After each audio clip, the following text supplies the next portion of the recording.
Jimmy Carrane's an improv nerd. I think it's risky to talk about politics in comedy.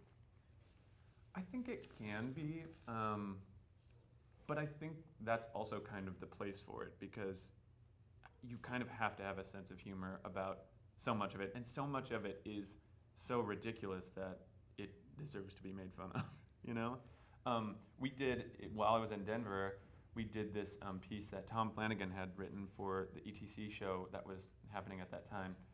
And it was this thing about the Tea Party. It was when the Tea Party was big. And it was this whole song about how stupid the Tea Party was, basically. And we did it, and I was playing Tom Flanagan's role and singing this whole song.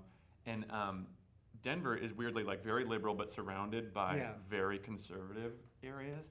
And so I just remember like a man getting up during that song and just being like, "Fuck you guys," and walking Giving you out. the middle fingers? Really? Yeah, he walked out like this. Like, Double fingers and walked out. I was like, oh wow, I'm glad you got to make your point. And when Tom Flanagan was doing that at ETC, somebody like threw a lemon at him from their drink or something.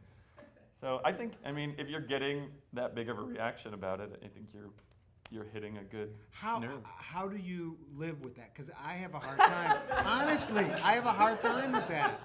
How do you live with yourself? Well, how do you okay, I pissed some people off. I did this thing, and people had a strong reaction, and how do you not take it personally? Oh yeah, I wish I knew. I think I do take it a little bit personally, but I also think Tom Flanagan is more willing to go for it than I am.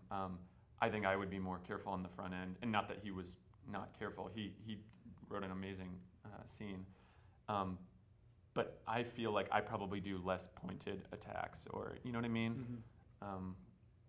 So I probably just don't veer as strongly toward any direction in that.